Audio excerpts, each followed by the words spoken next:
What's up, everybody? Welcome to Friday. This is The Sweat. I am Adam Kaufman. We're going to do a little bit of everything over the course of the next hour. Obviously, we'll look at the NHL playoffs, NBA playoffs. We'll give a Preakness preview this weekend. Big race coming up tomorrow. Sean King from VSiN will join us. We'll even hit on NASCAR, maybe check on the PGA. We'll see. We'll see what we have time for while we are here. I'm excited about it, looking forward to it, and we have to start on the hardwood, obviously, because if you were fixated on playoff hockey, maybe somehow you wound up missing this, but it did end like 3 hours beforehand. The Nuggets 2-0 series lead in the Western Conference Finals, battling back from down relatively big to the Lakers to steal one. Didn't cover. That was unfortunate. But Jamal Murray, the hero, as slow as he started, exploded in the fourth quarter for 23 of his 37 points. And oh ho hum, another triple-double for the Joker. And LeBron James just short. Missed it by a rebound on the other side. So we'll talk about what is going on in that series as it shifts to L.A. But first, a big game two locally right here in Boston between the Celtics and the Heat. C's trying to avoid an 0-2 hole of their own going back to Miami. So let us bring in our DK contributors. Nick Fryer is here with me in studio. We also have Jeff Pratt and Tanner Kern. Guys, it's good to have everybody here with you. Nick, I feel compelled to start with you because you're sitting right next to me. It'd be rude if I didn't. Okay. Best DFS play tonight. What do you think? Look, I know Jason Tatum is the guy that everybody's going to be looking at, and he may have the most DK fantasy points at the end of the night. But I think dollar for dollar, the best play is going to be Bam Adebayo at 9K in the utility spot. Finished with 20 points last game, and you look at what happened too. He missed the tip slam. He missed a few free throws. That's a guy who could have done a lot more damage in that game. You know he's going to get his rebounds too. I know we'll talk about that more with the Sensational 6 too. But the other thing is, when you look at the adjustments that the Celtics are going to make, and you listen to what Joe Mazzulla said after the game, I know there's a whole lot going on there, but I know they're more concerned about stopping three-pointers. Guys like Strus, Vincent, not letting them get those little cheapies in there. So Bam Adebayo, he should have more options on the offensive end. Also, if you're looking for a value too, I don't know if these guys are going to talk about it, but Cody Zeller at 1K, definitely a way to save some money. It's a weird one, but in these showdown lineups, you do need to save where you can, and Cody Zeller is a way to do it. Yeah, I'd be thinking maybe more like Vincent or Rob Williams or something, but I like it. Super salary savings. Yeah, you want to max out, obviously, what you can do as far as star power. Pratt, I mean, you tell me. You could go to the stars, too. There's Tatum, there's Butler, and on. Yeah, I can confirm I was not going to talk about Cody Zeller, Nick. So you didn't steal my guy there, but you did hint at the person I'm going to take. It's pretty straightforward. I do think Jason Tatum is the play here, despite what will likely be a very high rosterage percentage. Not only was he just bad down the stretch in game one, but he also didn't touch the ball nearly enough. He was on the bench for the first 3 or 4 minutes of that fourth quarter. And even when he came in, they weren't even running sets for him. They were using him as screeners, trying to divert attention away to other players. You know, I expect that to be corrected this time around. I think there were a lot of things Joe Mazzulla did that he didn't like, and he addressed that in his press conference yesterday. And I think getting Jason Tatum the ball early and often, and especially down the fourth in the clutch, is going to be a big adjustment for him. You know, this is a classic bounce back spot for Boston. He should be the one leading the charge. His usage rate will likely sit in the mid-30s if I had to guess today. I wouldn't be surprised whatsoever if he does see a 60-plus fantasy point performance in this one. This is a spot where the Celtics need him to show up. I think he's going to do it. Pratt, I love the thought, but Tanner, Tatum didn't take a shot in the fourth quarter of this game, so where are you looking? I'm still going to be on Jason Tatum here. Even though he didn't take a shot in the fourth quarter, he still had 30 points on the night. And you're always going to get a lot of fantasy production out of Tatum because of just his bulk workload. Even when he's not scoring, he's still contributing the assist market, the rebounds. So even for his steep price tonight, you got to play him here. Again, I think Joe Mazzulla is going to fix the mistakes that he made. Tatum was playing off the ball a lot. He needs to be on the ball, initiating offense. And down the stretch, we're going to see that tonight. For Boston to bounce back, and this is a classic spot, as you guys have been saying, they need Tatum to step up, and I think we're going to see that tonight. So no-brainer to take him as your fantasy main player tonight. Tanner, let's flip it right back to you, but this time DraftKings Sportsbook. You know, DFS is fun, don't get me wrong, I love it, but mobile betting at your fingertips when you're sitting right there in the arena, what's the direction to go in here? Yeah, you can't beat it. I'm going to go with a prop here. Al Horford over 7.5 points. The one area where Boston really shined in game one was down in the paint. Obviously, the three-pointers didn't go their way, and that's one of the reasons they lost. But they outscored Miami 62-40 down low. A big reason for that was Rob Williams, but I think Al Horford's going to contribute in that area tonight. And I think he's also going to make his shots from the three-point line. He is an elite shooter, right? So if he's an elite shooter, he better step up a little bit. 1 of 5 from the three-point line. If he makes 2 of those tonight, has 1 basket down low, he's going to cash this prop of over 7.5 points. Just listen to him. He'll tell you he is. Pratt, best bet. Yeah, I'm going with another player prop here too. I'm rolling with Derek White over 8.5 points. He was a complete no-show in the Eastern Conference semis against Philly, and part of that was because it just wasn't a good matchup for him. Sixers have some bigger guards, faster players, but part of it was because he also seemingly lost confidence in his offensive game, and that appeared to be the case for the majority of game one against Miami a couple days ago. But he finally got it going in the fourth quarter. I believe he'll see a major uptick in playing time. As a result, in his press conference, I talked about it last segment, Joe Mazzulla admitted he didn't like what he saw from the double big lineup. And as much as we all love Rob Williams here in Boston, it was a really rough game for him outside of the first 6 minutes. So even if he starts again tonight, White should see much more playing time as Boston wants to space the floor, take more threes compared to game one. As Mazzulla said, it seemed like they got away from their game plan, and they're going to want to space the floor a lot more. People forget how valuable Derek White has been this entire season for the Celtics. They're at their best when he's very aggressive on offense, so I expect that to be the case again tonight. Probably score double-digit points. Well, especially if Malcolm Brogdon happens to be limited in this one, probable going into the game, we'll see. But, Nick, you brought up Bam Adebayo before. My autoplay when betting these games, look at the game logs. Bam Adebayo, I like to parlay 15 points, 8 rebounds. He's basically automatic. Yeah, I think that's a pretty fair play. I am actually on one half of that, and thank God you guys have me here to talk about Miami. Otherwise, it was just going to be a whole Boston segment. But Bam Adebayo over 17.5 points over on DK Sportsbook. It was at 18.5 for a little bit, and it was at even money. It's at minus 140 right now. I know it's a little bit steep on the price tag, but I do like that number a little bit more because he's been going over this number. It's been stuck there for the last 4 games for Bam, actually for the last 5, and he's gone over it in the last 4. You look at what he's done during that stretch, 55.1% from the floor, 13-plus field goal attempts, and 5 of 7. And as I mentioned earlier, he missed a couple free throws last game, missed a tip slam. That could have been easily a 25-point game for him. And when you look at where Boston's going to make their adjustments, I think Bam's going to see a lot more offensive opportunities in this game. And honestly, he could have the ball in his hands a little more. We saw him bringing it up the floor. Jimmy Butler, obviously, he's going to be the guy that runs the offense normally, but if the Celtics are truly going to adjust, they're going to try and get it out of his hands more. All right, let's stick with betting, stick with the DK Sportsbook, but we'll go to the West. Game 3 between the Lakers and Nuggets tomorrow night, Saturday. What is your favorite bet from this game, and why isn't it Nikola Jokic with a triple-double? Yeah, I mean, you could go that. I can't blame anybody for doing that. And I also think Jamal Murray was a play that's appealing to go take the over on his points prop. But after what happened last game, I'm like a little bit worried because okay, why is it still only at 25.5? It's been hovering at 24.5, 25.5.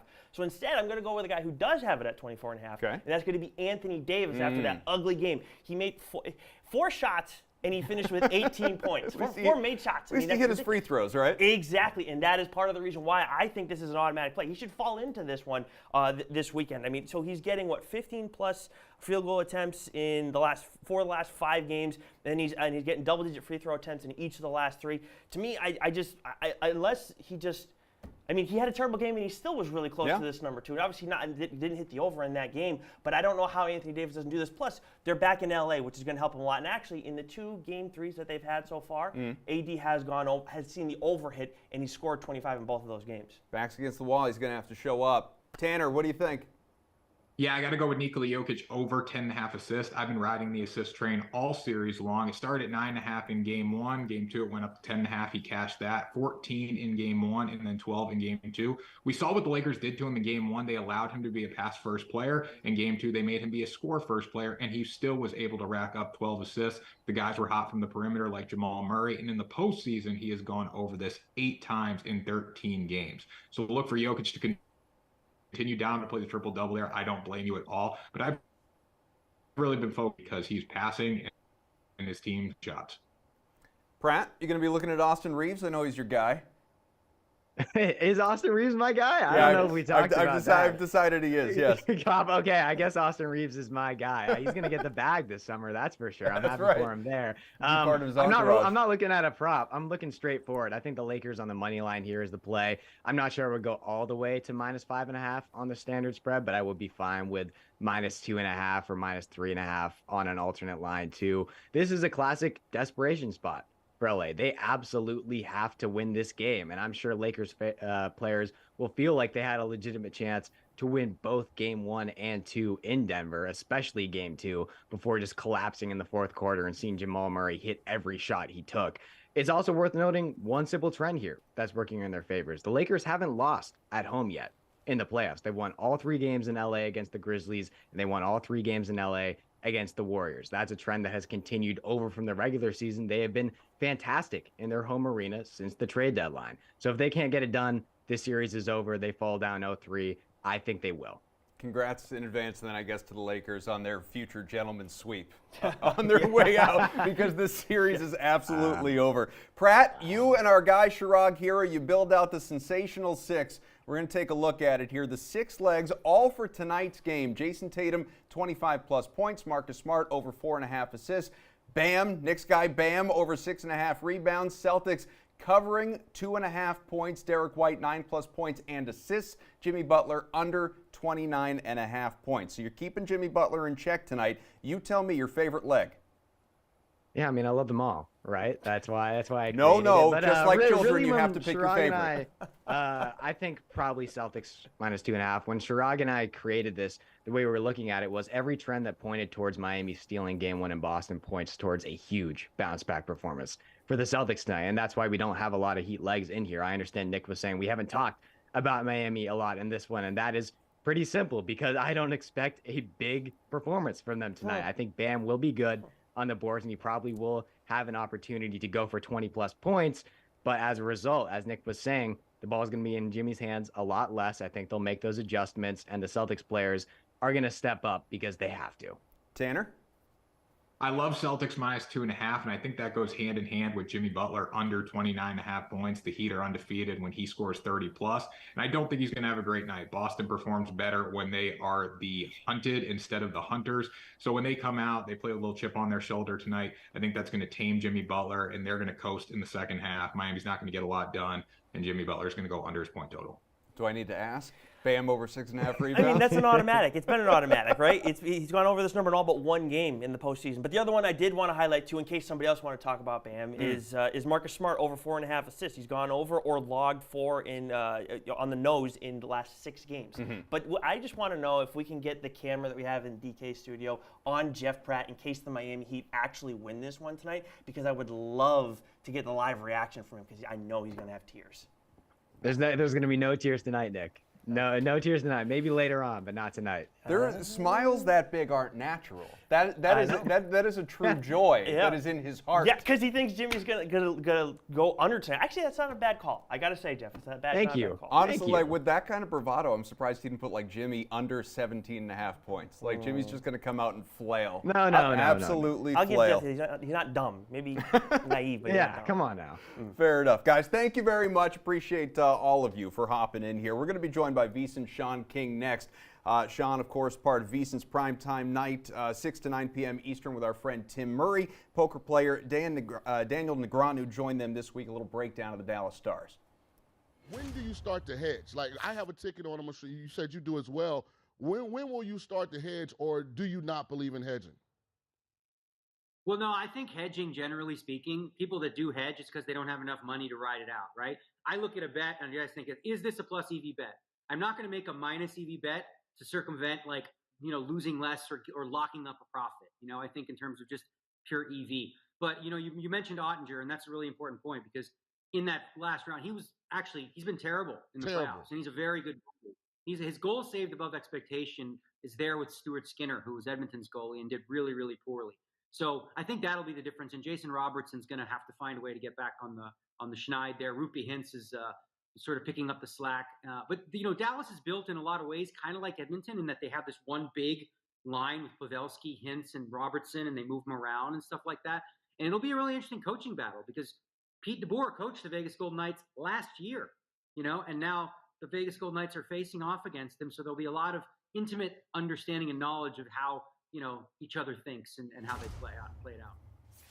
Second leg of the Triple Crown tomorrow at Pimlico with the Preakness Stakes. DK Horse is live. If you missed out on the action during the Kentucky Derby, no worries. You can jump in now. Promo code HORSE. Get the deposit bonus. Let's bring in someone who can help us out with some bets for the Preakness tomorrow. I'm talking VSiN host and former NFL QB Sean King. Sean, great to see you, man. How are you?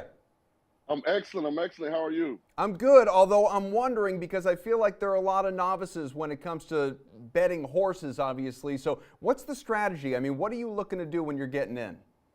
Well, first of all, the key component is fun. You have to have fun. So how do we have fun? We hydrate a little. So for the Kentucky Derby, the official drink is called the Mint Julep. What a lot of people don't know is the official drink for the Preakness is called the Black Eyed Susan. And here's what that is. 1 ounce of bourbon whiskey, 1 ounce of vodka, 1 ounce of peach schnapps, 2 ounces of orange juice, 2 ounces of sour mix, and an orange slice for garnish. So go and Google Black Eyed Susan. Make sure your outfit and your drink match the level of the event. Having said that, we do want to make money. The easiest way to bet horses is just to place a win bet, which means you're betting on which particular horse is going to win the race.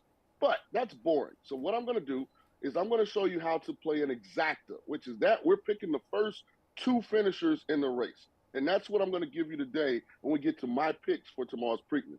I want you guys to cash some tickets with me.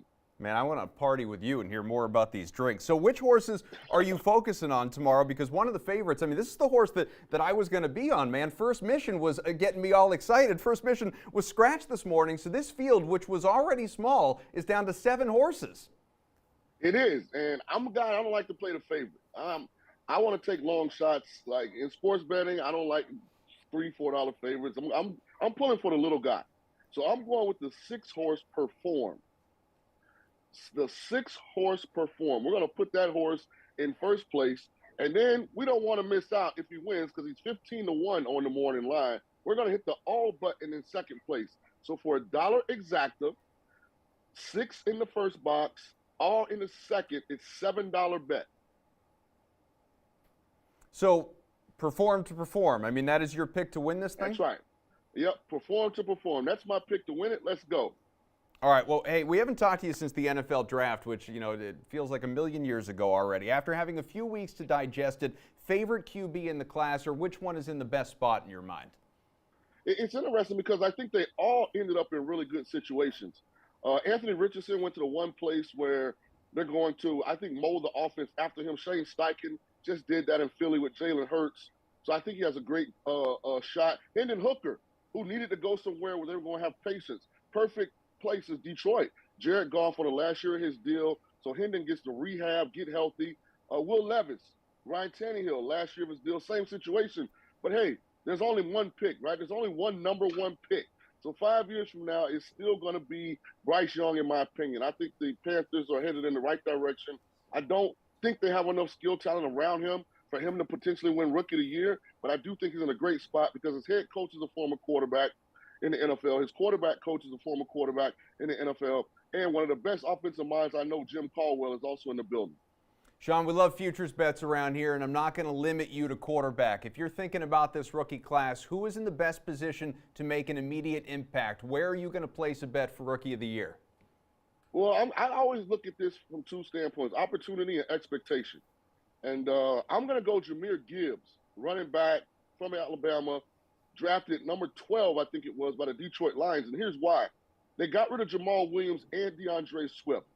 So a lot of people question taking a running back that high, especially the second running back in this class.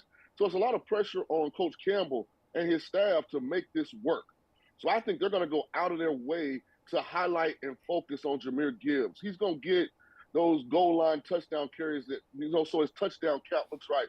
He's going to probably catch 50-plus balls. So I'm going Jahmyr Gibbs is my early horse that I'm riding, hopefully, for Offensive Rookie of the Year. You have been nicknamed by some as Puckstradamus. I mean, just an incredible call last night saying that this game 1 between Carolina and Florida, you watch, it's going to go 4 overtimes. So, I mean, you're on fire. There's no denying that. So you tell me, a bet you really like, Western Conference game 1 tonight between Dallas and Vegas. Well, listen here. I have Dallas at 26-1 to win the Stanley Cup. So You're emotionally invested. I'm not getting involved in this series. I would tell you this. I do think it's going to be a lower scoring series. As we get closer to this Stanley Cup, I mean, guys' attention really focuses in.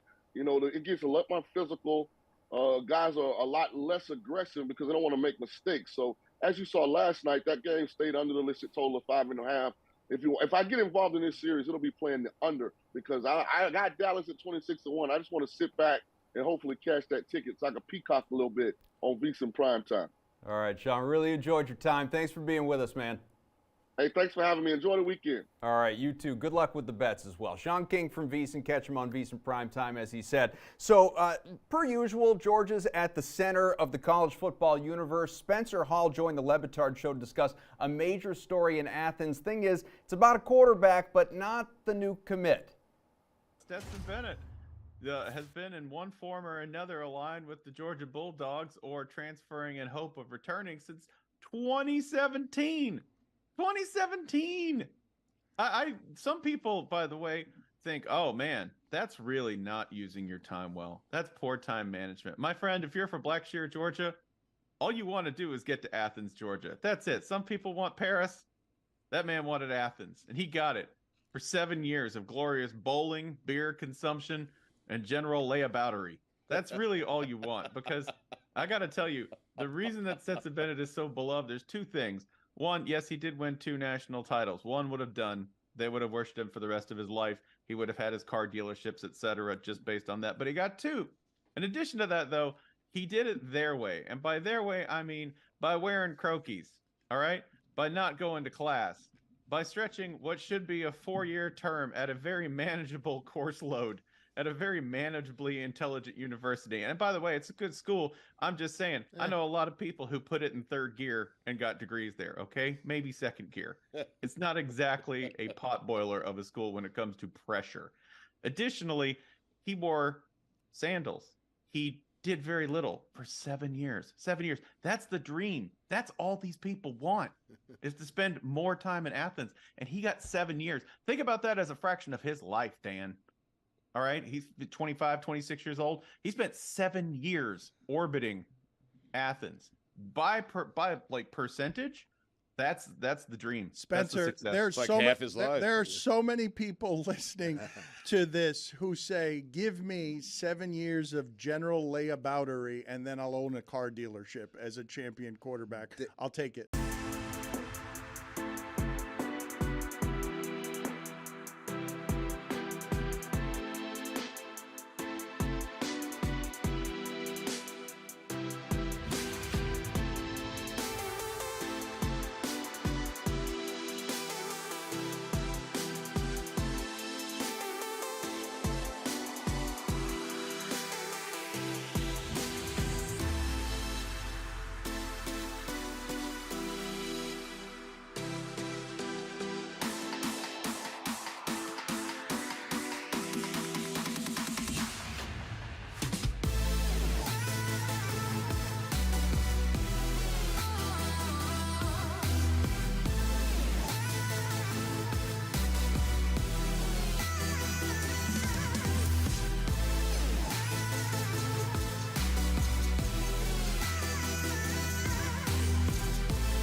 All right, let's move to the diamond. Time to talk baseball, and we bring in a couple of DraftKings contributors, Gary and Thorne, Steve Buchanan, also Eric Halterman from RotoWire. Guys, good to see all of you. And looking for some DFS plays, some sportsbook plays. We'll get there as well. MLB price check, Gary. And let's start off with you. Pitchers under 8K. Looks like there are a few good spots you could go to. I don't know if you're looking St. Louis, Pitt, Houston. You tell me. I mean, I'll just be honest, in general, this is a terrible pitching slate. Really hard to find anyone I like, even if there wasn't like some sort of pricing rule with this question, but I'll go to a guy who's directly below the 8K threshold, and that's Reed Detmers. Detmers was someone who had a ton of helium in redraft formats coming into this season.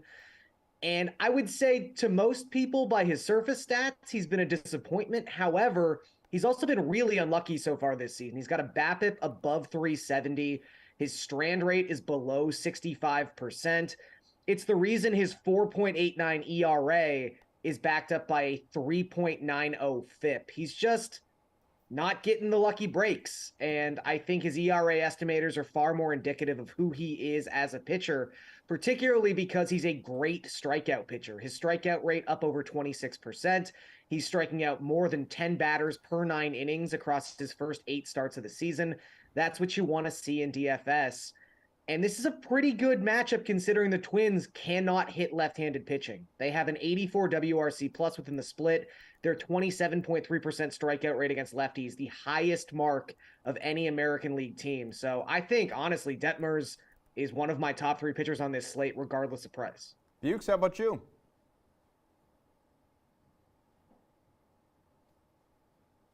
Sorry about that. We're going to hear from him, I promise. Yeah, well, I was muted because I was actually swearing because Gary took all my notes, and now I have nothing to give. So I had to let out some expletives on mute. That's exactly where I was going, was Reed Detmers here at 7,900. I mean, Gary laid it out perfectly here. The Twins have not been a good team against lefties at all, and Detmers provides plenty of strikeout upside for somebody who's under that 8K number for DFS pitching tonight. I mean, like he mentioned, they have the second highest K rate in the league against lefties, so I think this is a really good spot for Reed Detmers, but I don't think a lot of people are going to be on him on such a big slate, and overall his numbers don't look all that good, so I think this is a pretty sneaky spot here for Reed Detmers. To the man being bookended on the wall. Halterman, what do you got? Yeah, Detmers is probably one of my top choices. I'm going to go in a different direction with Martin Perez. Not exactly somebody I'm ever excited about. 7,700 here, though, against the Rockies. The Rockies on the road are a team I always like picking against. The Rockies have the 3rd worst park-adjusted offense this season, a WRC plus of 80 as a team. Their hitters have been worth negative 0.1 WAR, according to Fangraphs. Not that WAR is directly a fantasy stat, but it gives you some idea of how unimpressive this group has been. You wish you got more strikeout upside with Perez, just 16.4% strikeout rate. He was at 20.6% last year, so maybe there's something there. His ERA, not great, but it was 241 in his first 6 starts before a couple of blowups. So really, it's just the matchup here and the fact that Perez is fine, but that might be all you need here if you're looking for a cheap pitcher. Somebody fine against somebody not good is still good enough for me. So Eric, from an under pitcher to an over hitter, thinking the price point over $4,500, is it anybody other than Aaron Judge or Anthony Rizzo right now? Yeah, you could probably go Judge at the very top if you got the budget for it, if you can find, enough cheap pitching. One of my favorite expensive hitters today, though, is Riley Green. He's at 4,900, so fits this category despite not quite being at the top. He's maybe kind of a forgotten man, despite being one of the top prospects in baseball heading into last season. His debut was supposed to come on opening day last year, was delayed by injury, and by the time he arrived, the Tigers were just so sad that nobody was paying attention anymore. And that's still kind of true, especially because Green had a very slow April, just a 620 OPS in April. So if you hadn't forgotten about him yet, maybe you did then. He's up over 1,000 OPS in the month of May. And again, was one of the top prospects in baseball just 15 months ago. We should not ignore him once he starts to get hot. He'll face Yusei Kikuchi here, who either gives up 5 or more runs or 1 or fewer. Gary, what do you think? Did I have that wrong? Because Garion just scowled at me. He just does that. They're facing Washington. I mixed up my teams. Yes, he'll face Jake Irvin. who is forgettable. I would wish he was facing Yusei Kikuchi. I wrote my name down wrong, but Jake Irvin, even better, doesn't even have the occasional good start. 6 runs allowed in less than 5 innings in his last one. I guess he does have one good start against the Giants, but this is a guy who doesn't have much on his major league track record and wasn't much of a prospect before his call-up. So loved facing him even more than Yusei Kikuchi. I wonder how that name got in there in the first place. It's just fun to say. Maybe that's it. True. Garion, what you got? I mean, I was really only taken aback because I wanted to pick on Yusei Kikuchi, and I'm like, wait, did I get the wrong team with Yusei Kikuchi? The Orioles. You want to use the Orioles against a left-handed pitcher in general. You definitely want to use them against a left-handed pitcher when that left-handed pitcher is Yusei Kikuchi, pitching in Toronto, not in Baltimore. We know that dumb wall in Baltimore really taken away a lot of the power from these right-handed hitters in the Orioles lineup. Ryan Mountcastle's been fantastic against lefties so far this season, a 339 isolated power. He's just $4,800 tonight. Kikuchi is sort of the opposite of Reed Detmers. His surface numbers are all right, but his ERA estimators are exactly where you would expect for someone who's giving up 2.38 home runs per 9 so far this season. I think there's a very good chance Mountcastle just takes Kikuchi deep tonight. Guys, the over-under was 11 for Kikuchi mentions on this show. I didn't think we had a chance, but we got there. Bukes, you're up. Well, I'm not going to bring him up at all for the rest of the segment. So Good, we've already hit the over.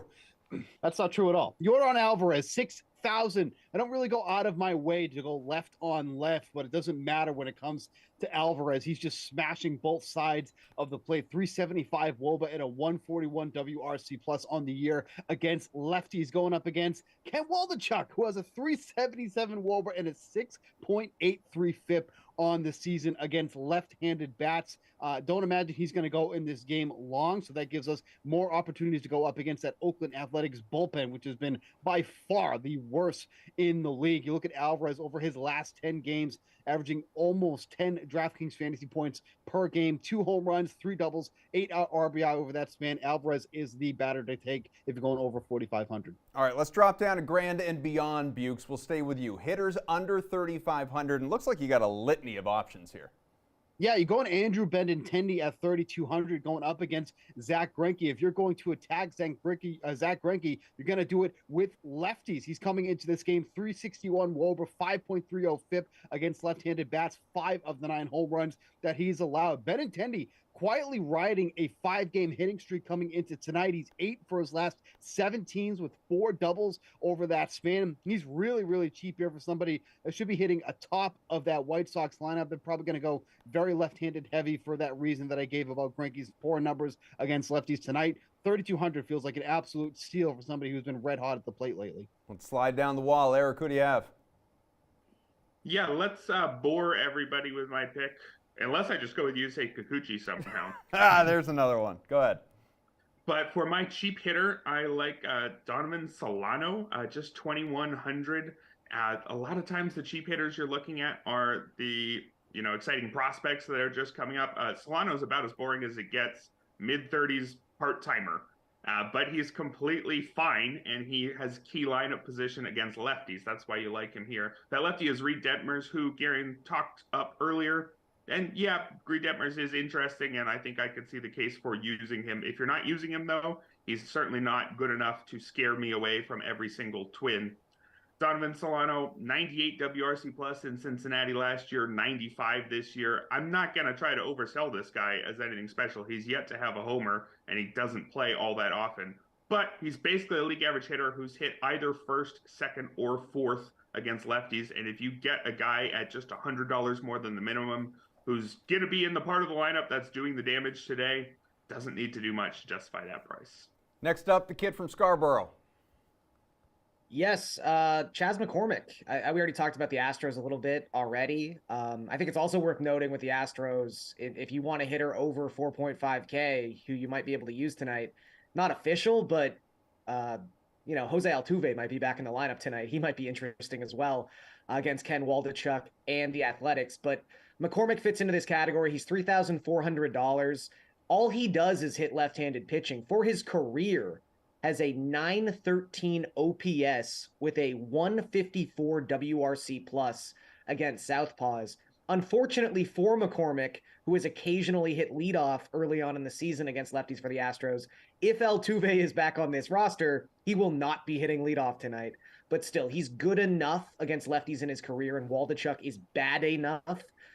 Just a 4.25 FIP, 430 WOBA to opposing right-handed bats so far this season, that regardless of where McCormick ends up in this lineup, I'm willing to put him into my lineup. We've been all DFS so far, guys. So let's hit the DraftKings Sportsbook. And Garion, let's stay with you. Give me your favorite price point, favorite bet tonight. Well, if we didn't already hit the over, we're going to hit it now. I will take the Orioles at plus 130 on the money line. I mean, even if you want to say this pitching matchup is a wash, which it probably is, Kyle Gibson is also not good, although he's particularly not good against left-handed batters, something the Jays don't have a lot of. The Orioles are just fantastic against Southpaws. They've got a 124 WRC+. It's the 5th best mark in baseball against left-handed pitching so far this season. They are 6-1 in their last 7 road games against a left-handed starter. They are 9-3 in their last 12 games overall against a lefty. I just think there's a lot of value tonight at the Orioles at plus 130 in a game where, again, when you're stacking these pitchers against each other, there really isn't an advantage. So you're just taking the better lineup, and right now that is Baltimore. Eric, what do you have? I'll go with not the better lineup in my game, but I like the Mariners at plus 125 against Atlanta. The battle of the Bryces tonight, and the main reason I am taking the Mariners is because of Bryce Miller, their very exciting rookie, who through 3 starts, 18 strikeouts, 1 walk, 0.47 ERA, 0.42 WHIP. Those are pretty good. I don't know how many superlatives I need to throw on there. It's stupid good. You can't start much better than that. Some of the lineups he faced were not nearly as good as the Atlanta team he'll be facing tonight. Sure, he faced the Athletics, the Tigers, and an Astros team that looked a lot more like the Athletics and Tigers so far, at least offensively. This will be a tough challenge, but all he has to do is, be a 50-50 shot here, and this plus 125 looks like a good bet. Bryce Elder on the other side, he's pretty promising as well. 194 ERA is better than the ERA estimators say he deserves by about 2 runs, though. He's a ground ball guy, contact manager, below average strikeout rate, although not way below average, a lot of grounders. And I just need more than what we've seen so far to buy into a guy who's a contact manager. Guys with strikeouts, they do it all by themselves. I'll buy into that right away. Guys who manage contact, keep it on the ground, certainly can carve out good careers, but I need to see more than 8 starts we've seen this season to really buy into Bryce Elder. Man, more than 85% of the handle on the Braves, more than 90% on the Braves run line. Fortune favors the bold. What do you got, Bukes? Yeah, well, let's go with the Rays on the run line tonight, minus 1.5 against Milwaukee Brewers. This is only a minus 120. The Rays remain one of the best run line teams in the league. They've gone 27-18 on the run line, which is covering 60% of the time. And they're doing so by an average of almost 2 runs. 1.7 runs is they're covering the run line by. The Brewers are just absolutely putrid against lefties, and they're going up against literally one of the best lefties in the American League. That's Shane McClanahan, only a 285 WOBA and a 76 WRC plus against lefties. Those are both near the bottom of the league. On top of that, they lead the league in K rate, 30% K rate against lefties. Now you're going up against McClanahan. It's going to have like 15 strikeouts through 5 innings at this rate. Feels like it's going to be, but either way, the Rays should be winning this game by at least 2 runs tonight against this really, really bad Brewers offense against lefties. Steve, Eric, Gary, and thank you all so much. We are not done here. In fact, we're only a little more than halfway home on the program. We've got a lot more to cover. Like I said, we're going to bounce around. Some NASCAR's next. No, that sounds awful.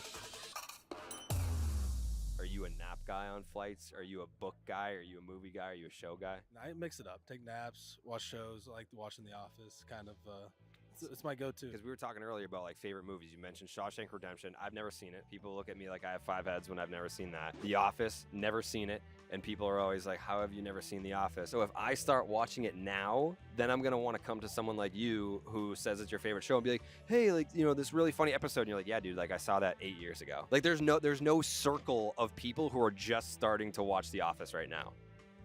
No, I need to find like a support group of people that are like first time Office watchers so you can talk about the episodes together, because otherwise I'm going to feel like I'm bothering people.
We are back on the Sweat, and with heavy flooding in northern Italy, F1 has canceled the Emilia-Romagna Grand Prix. So you see the statement right here, allowing emergency services to focus on the community instead of the race. It makes sense, but without F1, we still want to talk about what's going on the track this weekend. So we'll focus on some NASCAR. We'll bring in DraftKings contributors Jeff Ulrich and Pierce Dietrich. NASCAR All-Star race, Pierce, which, fun fact, I didn't know until I got in this morning that NASCAR even had an all-star race, but I'm glad that we're turning to you for our favorite DFS plays. Give me a driver that you like over 8K.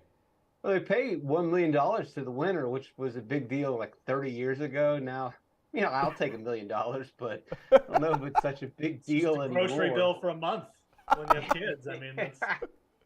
Yeah, you can get maybe a carton of eggs and a gallon of milk. Anyway, Chase Elliott is going to be the guy that I'll play. 2010, he won a late model race here. He finished third in the ASA Nationals late model race earlier this week. So he has experience, and that's something I'm going to harp on a lot during this segment. Who's getting reps at this track? They've never raced here. I mean, the last time they had an official race was 1996, so no one knows what to expect. So anybody that's getting experience early in the week or has some experience, I think they're going to have a huge advantage when it comes to qualifying and when it comes to the race, where we're not going to see very much passing. So give me Elliott with his extra practice. Moose, what do you think? Yeah, no, absolutely. Pierce left out the best part about Chase Elliott. He's won on this track that apparently we haven't seen for like 25 years. I didn't know that because, I don't know the extensive history of NASCAR, but I do like that pick, obviously, for narrative reasons as well. But I also like Martin Truex Jr. at 9,300. Good short track racer. His team, Toyota, has typically done extremely well on this track. I think when you've looked at Truex's performance over tracks like Richmond and the such, I mean, it's been good. It's been solid, and really have no reason to not pay up for him here in this spot. 9,300. You could double stack there with Elliott, who's only 8,300 pretty easily. You could even go up and get Kyle Larson. So Truex in a nice spot salary-wise. I think it makes a ton of sense, either as your second driver in or even just to start. Like him on this track for sure. Jeff, we'll stay with you. Where are you finding value?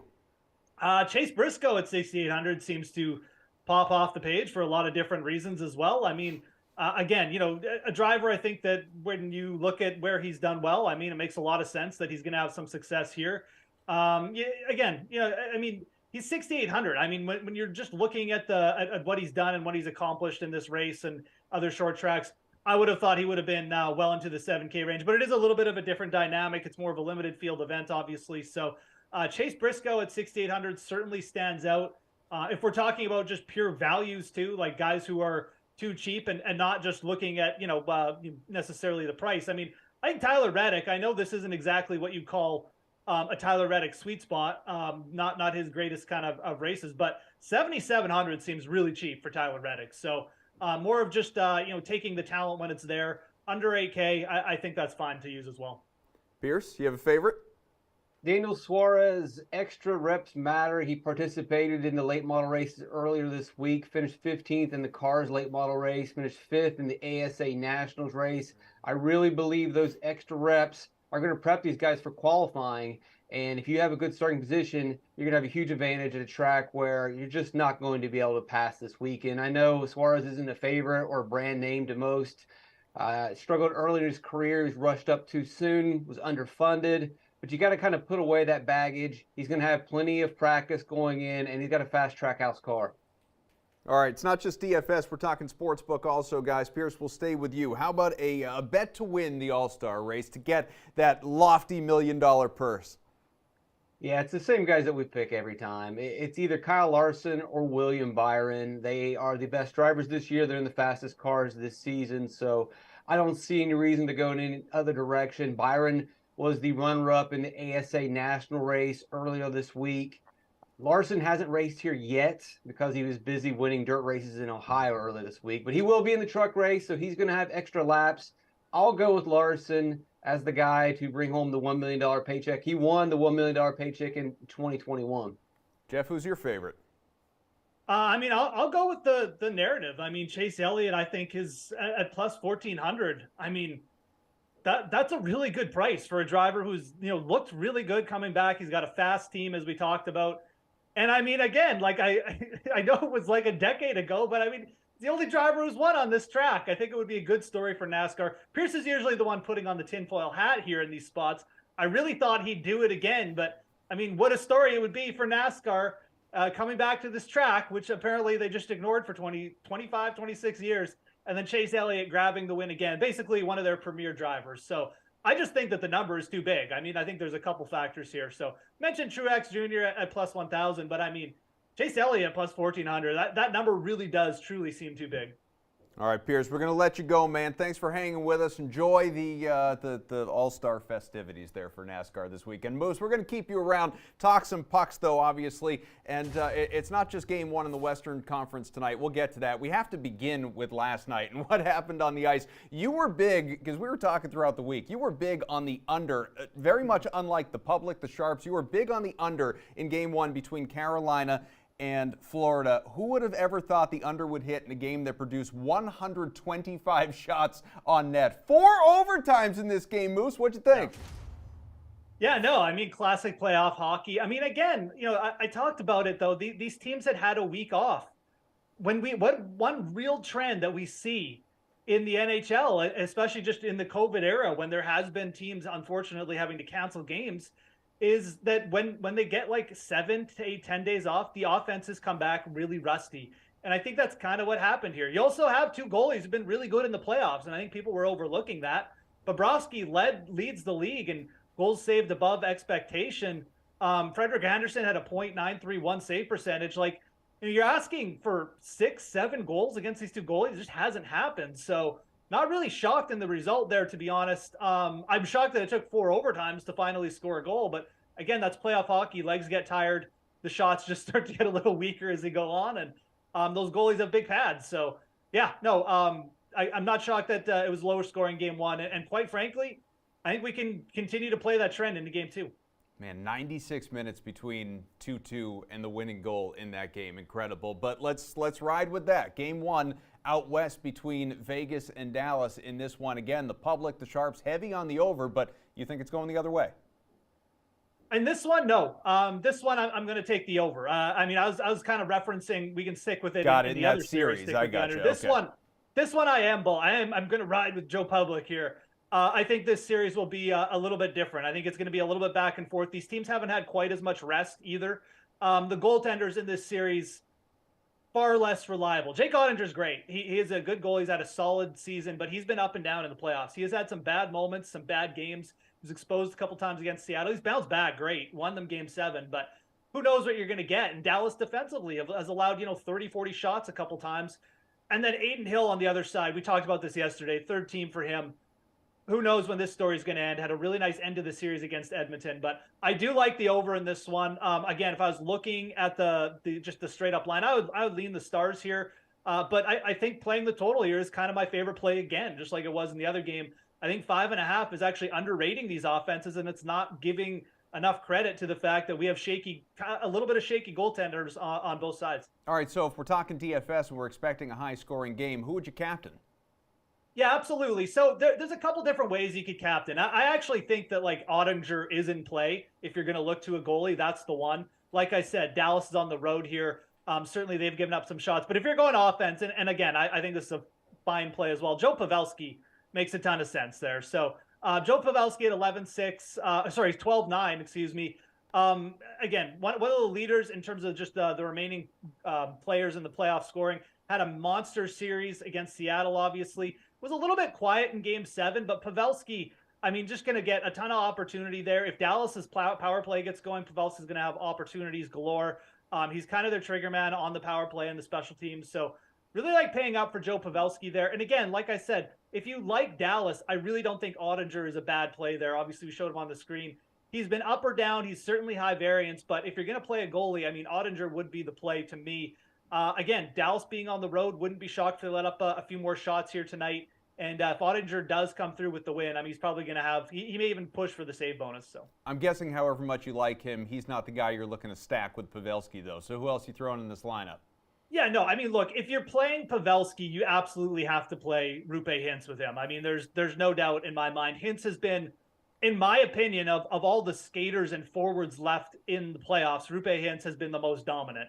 And I think he's, you know what? I know that the matchup here, Jack Eichel's getting a lot of talk.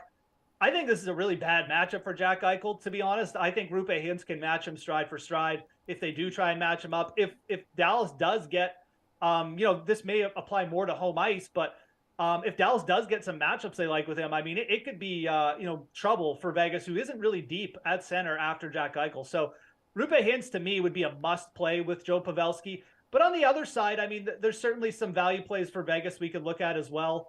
Again, you can't just play one side of it. William Karlsson is too cheap at 4,400, in my opinion.